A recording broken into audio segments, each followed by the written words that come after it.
Մուսուլմանական կամ օսմանյան գորգ հասկացությունը հակագիտական է, նման բան ընդհանրապես չկա։ Տասնամյակների հետազոտությունների արդյունքում պարզել է գերմանացի գիտնական Ֆոլկմար Գանցորնը։ Ամեն ինչ սկսվել է, երբ նրան հանձնարարել են պարզել մի գորգի ծագումը։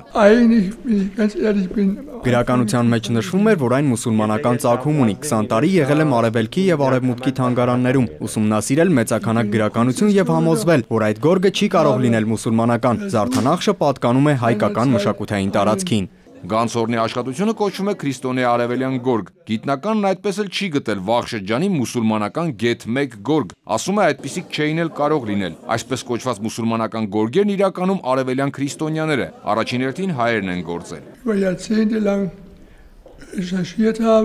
Շատ տեղերում ճանաչված են այսպես կոչված օսմանյան գորգերը, սակայն դրանք ոչ մի կապ չունեն օսմանյան պետության հետ։ Դրանք գործել են հայերը, հույներն ու այլ քրիստոնյաներ։ Արևելյան գորգը մուսուլմանական բնութագրելն անհեթեթություն է, այդ գորգի հիմքում հայկական զարդանախշն է։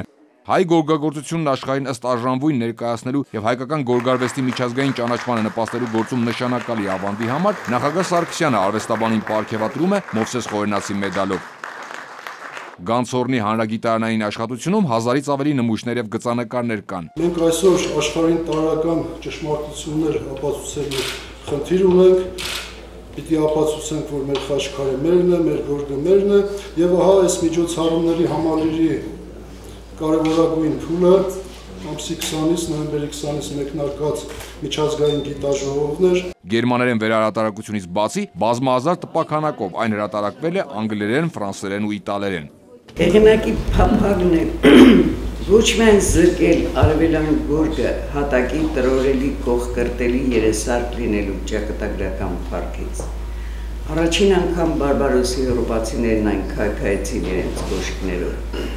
այլև արթնացնել այն բանը գիտակցությունը, որ այդ մանածագործական արտադրանքները հավատացյալ քրիստոնյաների անառարկայական սրբապատկերներն են, արևելաքրիստոնեական եկեղեցիների պաշտամունքային առարկա եւ այլ մանածագործական իրերի հետ մեկտեղ հայկական արվեստի թերևս մեծագույն ավանդն է համաշխարհային արվեստի պատմության։ Արարողությունը գրականության եւ արվեստի թանգարանի կոմիտաս սրահում էր։ 2 տարում պետական միջոցներով թանգարանը հիմնանորոգվել է։ Աշխատակիցները 90-ամյա պատմության մեջ սա բացառիկ իրադարձություն են համարում։ Տնօրենը նախագահին ներկայացնում է պետական աջակցության վերջին տարիներին թանգարանում եւ 5 մասնաճյուղում իրականացված ու ընթացիկ հիմնանորոգման աշխատանքները։ Վերջին 2-3 տարիներին այնքան ավելի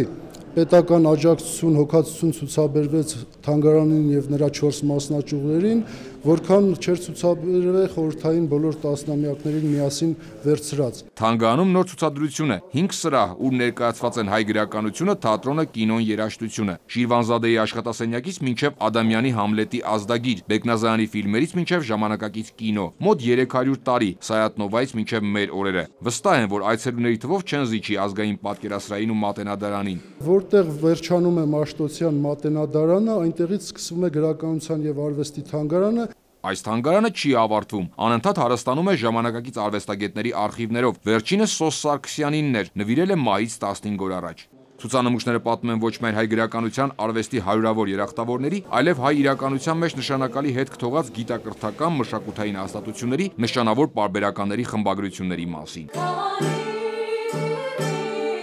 Թանգարանում նախագահը նաև ունկնդրում է ավանդական նվագարաններ խմբի կատարումները։ Արկադի Գրիգորյան, Գևորգ Մանուկյան, ժամը լրատվական։